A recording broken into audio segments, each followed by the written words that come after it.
नमस्कार दर्शक बंधु, आपणकर जदि मकर राशि होइथाए तेबे एही भिडियोटी आपण मानक पई बहुत अधिक गुरुत्वपूर्ण रही।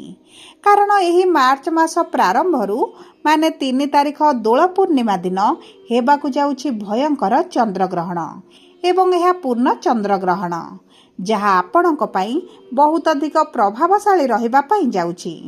दीर्घ 139 वर्ष परे हेबाकु जाउछि ग्रस्तोदय चंद्रग्रहण एवं एही ग्रहणर प्रभाव समस्त 12टी जाक राशि उपरे रहिबा पई जाउछि। सेथि मध्यरु 6टी राशिक उपरे बहुत अधिक शुभ प्रभाव पड़िबो एवं 6टी राशि उपरे बहुत खराब प्रभाव पड़िबा पई जाउछि। देखंतु एही चंद्रग्रहण परे ग्रहमानक गोचर रे आसीबो बड़ परिवर्तन। तेणु करी आपणक पई यह शुभ ना अशुभ प्रभाव पकाइबो एवं केउ क्षेत्र रे अधिक हानि पहुंचाइबे एवं केते दिन पर्यंत यार प्रभाव आपणक जीवन रे रहिबो एवं सबुठारु बड़ कथा हला केउ दिग प्रति अधिक सावधान रहिबार आवश्यकता रहिछि। एही भिडियो रे विस्तृत भाव रे आलोचना करिबा। सेतिपई आपणकर मूल्यवान 10 मिनिट समय आपण निज पई दियंतु एवं जानंतु ग्रहणर प्रभाव आपणक पई केमिति रहुछि। किंतु भिडियोटी आरंभ करिबा पूर्वरु जदि आपणकर भी मकर राशि होइथाए एवं आपण भी ईश्वर को आंतरिक भक्ति एवं विश्वास करंती तेबे भिडियोटी को लाइक करंतु। कमेंट बॉक्स रे जय जगन्नाथ जय मां लक्ष्मी अवश्य लिखि दियंतु। ता सहित आम सह जोगाजोग करिबा पई वीडियोर मध्य भाग रे एक व्हाट्सएप नंबर टी दिया जाइछि। जो नंबर साहाय्य आपण आम सह जोगाजोग करी निजर नूतन कुंडली प्रस्तुत करि परिबे, कुंडली विश्लेषण कराई परिबे किंबा आपणकर चाकरी विवाह व्यवसाय प्रेम संपर्क शिक्षा स्वास्थ्य को नहीं किछि समस्या रहिछि ताहार सहजरे एवं स्वल्प मूल्य रे समाधान करि परिबे।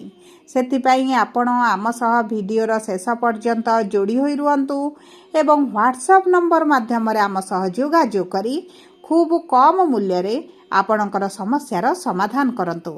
एबे आसंतु कार्यक्रमटी को आगो को बढ़ाइबा एवं जानिबा एही ग्रहणर प्रभावटी आपणक पई शुभदायक ना अशुभदायक रहिछि। देखंतु एही मार्च मासर दोल पूर्णिमा दिन घटित हेबाकु थिबा चंद्रग्रहणर शुभ प्रभाव 6टी राशि मध्य रे रहिबो एवं सेही 6टी भाग्यशाली राशि मानक मध्यरु आपणक मकर राशि मध्य बहुत अधिक भाग्यशाली रहिछि एवं एही पूर्णिमा परठारु बा एही चंद्रग्रहण परठारु आपणकर भाग्य सूर्य परि चमकिबा पई जाउछि। तेबे देखंतु आपणकर राशि मकर हेले मध्य आपणकर नक्षत्र अनुଯାयी केउ क्षेत्र गुडिकर आपणको शुभ परिवर्तन मिलिबो एही भिडियो रे आगो को आसंतु आलोचना करिबा एवं ता सहित जदि भी आपणकर राशि अन्यत्र होइथाय किंतु लग्नटी आपणकर मकर होइछि तेबे मध्य आपणकर एही ग्रहणर प्रभावटी शुभदायक रहइबो। देखंतु आपणक राशि अनुसार आपणक ऊपर अशुभ प्रभाव थिले मध्य आपणकर लग्न रे जदि शुभ प्रभाव रहिछि तेबे मध्य आपणकर अशुभत्व दूर होई जिवो शुभ फल प्राप्ति करिवे। तेबे सर्वप्रथम जानिबा उत्तराषाढ़ मकर राशि बा 21/10 मकर राशि रो व्यक्ति विशेषंकर एही चंद्रग्रहण परठारु आगामी 2-3 मास पर्यंत केमिति रहिबा परिस्थिति।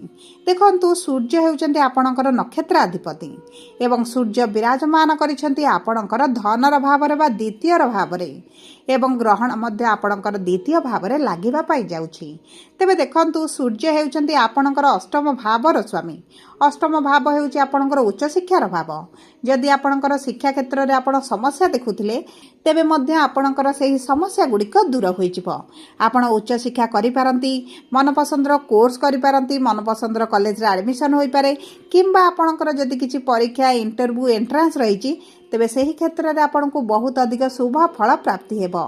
ता सहित आपणकर जदि पैतृक संपत्ति को नहीं किछि डिस्प्यूट रहितला किंबा आपणकर दीर्घ दिन हला कोर्ट कचेरी केस रे आपण फसी रहिथिले सेही सब परिस्थिति मध्य आपण बाहर को आसीबा पाई जाउछंती। आपणकर पैतृक संपत्तिर प्राप्य आपणको प्राप्त होई जिवो एवं किछि ना किछि माध्यम रे आपणकर समस्या गुडिक समाधान होई जिवो। କୌଣସି ନା କୌଣସି ସୂତ୍ରରୁ ଆପଣଙ୍କୁ ଅର୍ଥ ପ୍ରାପ୍ତି ହୋଇପାରେ, ଯେଉଁ କାରଣରୁ ଆପଣଙ୍କର ଆର୍ଥିକ ସ୍ଥିତିରେ ଆସିବ ବଡ଼ ପରିବର୍ତ୍ତନ। ଆପଣଙ୍କର ଯଦି ଋଣ କରଜ ଲୋନ୍ଟି ବଢ଼ିଯାଇଛି, ଆପଣ ଅର୍ଥ ସେଭିଂ କରିପାରୁନଥିଲେ, ତେବେ ଆପଣଙ୍କର ଏହି କରଜ ସୁଝିବା ପାଇଁ ମଧ୍ୟ ସକ୍ଷମ ହୋଇଯିବେ। ତାହା ସହିତ ଦେଖନ୍ତୁ, ଆପଣଙ୍କର ଅର୍ଥର ସମସ୍ୟାଟି ଯଦି ଆପଣଙ୍କର କିଛି କାର୍ଯ୍ୟରେ ବାଧା ସୃଷ୍ଟି କରୁଛି, ତେବେ ଚିନ୍ତା କରିବାର କୌଣସି ଆବଶ୍ୟକତା ନାହିଁ, କାରଣ ଆପଣଙ୍କୁ କିଭଳି ନା କୌଣସି ସୂତ୍ରରୁ ଆପଣଙ୍କୁ ଅର୍ଥ ପ୍ରାପ୍ତି ହେବ ଏବଂ ଆପଣଙ୍କର ଏହି ସମସ୍ୟା ଗୁଡ଼ିକ ଦୂର ହୋଇଯିବ। ତା ସହିତ ଦେଖନ୍ତୁ, ଆପଣଙ୍କ ପରିବାର, ପ୍ରିୟଜନ ଏବଂ କୁଟୁମ୍ବଙ୍କ ସହିତ ଯଦି ଆପଣଙ୍କର କିଛି ସମସ୍ୟା ଚାଲିଥିଲା, ତାହା ଦୂର ହୋଇଯିବ। ଆପଣଙ୍କ ପରିବାରରେ ଖୁସି ବୃଦ୍ଧି ପାଇବ। ଯଦି ଆପଣ ସନ୍ତାନ ପ୍ରାପ୍ତି ପାଇଁ ଚେଷ୍ଟା କରୁଛନ୍ତି, ତେବେ ମଧ୍ୟ ଆପଣଙ୍କୁ ଆଗାମୀ 2-3 ମାସ ମଧ୍ୟରେ ଶୁଭ ଖବର ପ୍ରାପ୍ତି ହୋଇପାରେ। ସନ୍ତାନଙ୍କର କ୍ୟାରିୟରକୁ, ଭାଗ୍ୟକୁ ନେଇ ଯଦି ଆପଣ ଚିନ୍ତିତ ରହିଥିଲେ, ତାହା ମଧ୍ୟ ଆପଣଙ୍କର ଦୂର ହୋଇଯିବ। ସନ୍ତାନଙ୍କ ମାଧ୍ୟମରେ ଆପଣଙ୍କୁ କିଛିଟା ଅର୍ଥ ପ୍ରାପ୍ତି ମଧ୍ୟ ହୋଇପାରେ। ଏବେ ଆସନ୍ତୁ ଜାଣିବା, ଶ୍ରବଣା ମକର ବା 22/10 ମକର ରାଶିର ବ୍ୟକ୍ତିବିଶେଷଙ୍କର ଏହି ଗ୍ରହଣ ପରଠାରୁ ଆଗାମୀ ଦିନ ଗୁଡ଼ିକ କିପରି ରହିବ। ଦେଖନ୍ତୁ, ଆପଣଙ୍କର ନକ୍ଷତ୍ର ଅଧିପତି ହେଉଛନ୍ତି ଚନ୍ଦ୍ରମା ଏବଂ ଚନ୍ଦ୍ରମା ହେଉଛନ୍ତି ଆପଣଙ୍କର ସପ୍ତମ ଭାବର ସ୍ୱାମୀ। ଏହି ଗ୍ରହଣ ପରଠାରୁ ଆପଣଙ୍କର ବିବାହର ଯୋଗ ଫିଟିବ। ଯଦି ଆପଣଙ୍କ ବିବାହରେ ସମସ୍ୟା ଦେଖୁଥିଲେ, ବୟସ ବଢ଼ିଲାଣି, ବିବାହ ହୋଇପାରୁନାହିଁ କିମ୍ବା ବିଭିନ୍ନ କାରଣବଶତଃ ଆପଣଙ୍କ ବିବାହରେ ବିଳମ୍ବ ହେଲାଣି, ତେବେ ଆପଣଙ୍କର ଚିନ୍ତାର କୌଣସି ଆବଶ୍ୟକତା ନାହିଁ।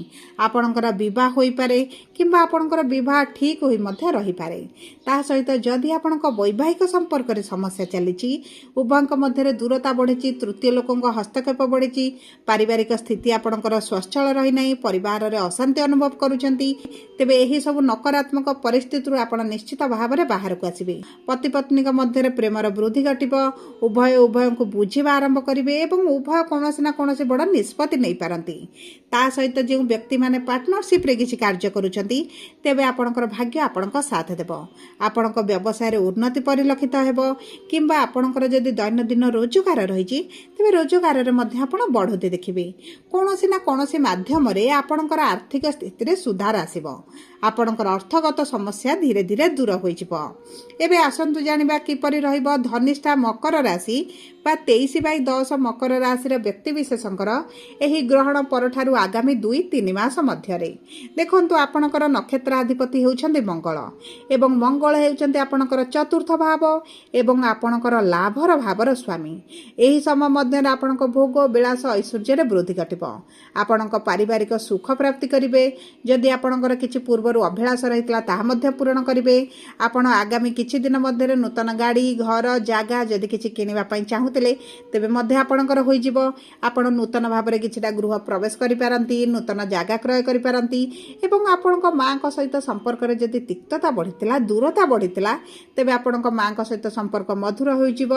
ଏବଂ ଦେଖନ୍ତୁ, ମାଙ୍କ ସ୍ୱାସ୍ଥ୍ୟକୁ ନେଇ ଯଦି ଆପଣ ବହୁତ ଅଧିକ ଚିନ୍ତିତ ରହୁଥିଲେ, ତେବେ ଆପଣଙ୍କ ମାଙ୍କ ସ୍ୱାସ୍ଥ୍ୟରେ ମଧ୍ୟ ପରିବର୍ତ୍ତନ ଆସିବ। ଏବଂ ଦେଖନ୍ତୁ, ଆପଣଙ୍କ ପୈତୃକ ସମ୍ପତ୍ତିକୁ ନେଇ ଯଦି ଆପଣଙ୍କର କିଛି ସମସ୍ୟା ଚାଲିଛି, ତାହା ଆପଣଙ୍କର ଦୂର ହୋଇଯିବ। ଦ୍ୱିତୀୟତଃ ହେଉଛି, ଆପଣଙ୍କର ଯଦି ଚାକିରିର ସନ୍ଧାନରେ ରହିଛନ୍ତି କିମ୍ବା ବ୍ୟବସାୟ ଆରମ୍ଭ କରିବା ପାଇଁ ଚାହୁଁଛନ୍ତି, ତେବେ ଆପଣଙ୍କୁ ସଫଳତା ପ୍ରାପ୍ତି ହେବ। ଆପଣଙ୍କୁ ନୂତନ ଚାକିରି ପ୍ରାପ୍ତି ହୋଇପାରେ କିମ୍ବା କର୍ମକ୍ଷେତ୍ରରେ ଆପଣଙ୍କର ସାଲାରୀ ବୃଦ୍ଧି ହୋଇପାରେ, ଆପଣଙ୍କ ପୋଷ୍ଟରେ ପରିବର୍ତ୍ତନ ହୋଇପାରେ, ପ୍ରମୋସନ ହୋଇପାରେ କିମ୍ବା ଯଦି ଆପଣ ଟ୍ରାନ୍ସଫର ପାଇଁ ଚେଷ୍ଟା କରୁଛନ୍ତି, ତେବେ ମଧ୍ୟ ଏହିସବୁ ପରିବର୍ତ୍ତନ ଆପଣ ଦେଖିପାରନ୍ତି। ଆପଣଙ୍କ ମାନ ସମ୍ମାନ ବୃଦ୍ଧି ହେବା ସହିତ ଶତ୍ରୁମାନେ କମିଯିବେ, ମିତ୍ରମାନେ ବୃଦ୍ଧି ଘଟିବେ ଏବଂ ଉଚ୍ଚ ଅଧିକାରୀଙ୍କ ସହିତ ସମ୍ପର୍କ ଭଲ ରହିବ। ବଡ଼ ବଡ଼ ଲୋକଙ୍କ ସହିତ ଆପଣଙ୍କର ଯୋଗାଯୋଗ ମଧ୍ୟ ବୃଦ୍ଧି ଘଟିବ। ଏବଂ ଦେଖନ୍ତୁ, ଆପଣ ସାଇଟ୍ରେ କିଛି ରୋଜଗାର କରିପାରନ୍ତି, ଏକ୍ସଟ୍ରା ଇନକମ୍ କରିପାରନ୍ତି, ଏକ୍ସଟ୍ରା ଡ୍ୟୁଟି କରିପାରନ୍ତି, ଯେଉଁ କାରଣରୁ ଆପଣଙ୍କର ଏକ୍ସଟ୍ରା ରୋଜଗାର କିଛିଟା ବଢ଼ିଯିବ। ଆପଣଙ୍କର ରୋଜଗାର ବୃଦ୍ଧି ହେବା କାରଣରୁ ନିଶ୍ଚିତ ଭାବରେ ଅର୍ଥ ସେଭିଂସ୍ ଆପଣଙ୍କର ବୃଦ୍ଧି ଘଟିବ। ଯଦି ଆପଣ ସେୟାର ମାର୍କେଟ, ଟ୍ରେଡିଂ କିମ୍ବା ଏହିଭଳି ଯୋଜନାରେ କିଛି ଅର୍ଥ ବିନିଯୋଗ କରୁଥିଲେ, ରିଅଲ ଇଷ୍ଟେଟ୍ରେ କିଛି କାମ କରୁଥିଲେ, ତେବେ ମଧ୍ୟ ଆପଣଙ୍କ ପାଇଁ ଅତି ଉତ୍ତମ ସମୟ ରହିଛି। ଯେଉଁମାନେ ବିଦେଶ ଯିବାକୁ ଚାହୁଁଥିଲେ କିମ୍ବା ପୂର୍ବରୁ ବିଦେଶରେ ଚାକିରି କରିଛନ୍ତି, ସେମାନଙ୍କର ଭାଗ୍ୟ ସେମାନଙ୍କ ସାଥ ଦେବା ପାଇଁ ଯାଉଛି। ଦେଖନ୍ତୁ, ଆଗାମୀ ଏହି ଦୋଳ ପୂର୍ଣ୍ଣିମା ବା ଏହି ଗ୍ରହଣ ପରଠାରୁ ନିଶ୍ଚିତ ଭାବରେ ଆପଣଙ୍କ ଭାଗ୍ୟର ପରିବର୍ତ୍ତନ ଆସିବ। ଆପଣ ବର୍ତ୍ତମାନ ଯେଉଁ ପରିସ୍ଥିତିରେ ଅଛନ୍ତି, ସେହି ପରିସ୍ଥିତି ଆପଣଙ୍କର ବଦଳିଯିବ। ସବୁ ପରେ ଦେଖନ୍ତୁ, ଯଦି ଆପଣଙ୍କର ରାଶି ଯାହା ବି ହେଇଥାଉ, ଆପଣଙ୍କର ଲଗ୍ନଟି ମକର ଅଟେ, ତେବେ ମଧ୍ୟ ଆପଣଙ୍କ ଶରୀରରେ ଯଦି କିଛି ସମସ୍ୟା ଚାଲିଛି, ସେଥିରେ ସେଥିରେ ଆପଣ ପରିବର୍ତ୍ତନ ଦେଖିବେ। ଆପଣଙ୍କର ପାଟି, ଦାନ୍ତ, ଗଳା କିମ୍ବା ଛାତିରେ କିଛି ଯଦି ସମସ୍ୟା ହେଉଥିଲା ସେଥିରୁ ମଧ୍ୟ ଉପଶମ ପାଇବେ। ଏବଂ ଦେଖନ୍ତୁ ଆପଣ କଥା କହି ନିଜର କାର୍ଯ୍ୟକୁ ହାସଲ କରିନେବେ। ଯଦି ଆପଣ କିଛି ପରୀକ୍ଷା ଦେଉଛନ୍ତି ତେବେ ମଧ୍ୟ ସେଥିରେ ଉତ୍ତୀର୍ଣ୍ଣ ହେବେ। ଏବଂ ଦେଖନ୍ତୁ ଯଦି ଆପଣଙ୍କର କିଛି ସେୟାର ମାର୍କେଟ ଭଳି ସଂସ୍ଥାରେ ଅର୍ଥ ବିନିଯୋଗ କରୁଛନ୍ତି ଆପଣଙ୍କୁ ସେଥିରେ ଉନ୍ନତି ପ୍ରାପ୍ତ ହେବ। ସବୁ ପରେ ଅଶୁଭତ୍ୱକୁ ଦୂର କରିବା ପାଇଁ, ଶୁଭାଶୁଭ ଫଳକୁ ଦ୍ୱିଗୁଣିତ କରିବା ପାଇଁ ଆପଣ ଏହି ଗ୍ରହଣ ସମୟରେ ଓಂ ନମଃ ଶିବାୟ ମନ୍ତ୍ର କିମ୍ବା ମହାମୃତ୍ୟୁଞ୍ଜୟ ମନ୍ତ୍ର ପାଠ କରନ୍ତୁ। ତା ସହିତ ଗ୍ରହଣର ପରଦିନ ସୂର୍ଯ୍ୟଙ୍କୁ ପ୍ରାତଃ ସମୟରେ ଜଳ ଅର୍ପଣ କରିବା ସହିତ ଆପଣ ସୂର୍ଯ୍ୟଙ୍କର ହୃଦୟ ଆଦିତ୍ୟ ସ୍ୱରୂପ ମନ୍ତ୍ରକୁ ପାଠ କରନ୍ତୁ ଏବଂ ମହାଦେବଙ୍କ ମନ୍ଦିରରେ ଜଳ ଅର୍ପଣ କରନ୍ତୁ। ଚନ୍ଦ୍ରଶେଖରଙ୍କର ପୂଜାର୍ଚ୍ଚନା କରନ୍ତୁ। ତା ସହିତ ହନୁମାନ ଚାଳିଶା ପାଠ କରିବା ସହିତ ଶନିବାର ଦିନ ଶନିଙ୍କ ମନ୍ଦିରରେ ସୋରିଷ ତେଲର ଦୀପ ଅର୍ପଣ କରନ୍ତୁ। ଅଶ୍ୱସ୍ଥ ବୃକ୍ଷ ମୂଳରେ ପୂଜାର୍ଚ୍ଚନା କରନ୍ତୁ, ଜଳ ଅର୍ପଣ କରନ୍ତୁ। ଆପଣଙ୍କ ପାଇଁ ବହୁତ ଅଧିକ ଶୁଭଦାୟକ ରହିବ।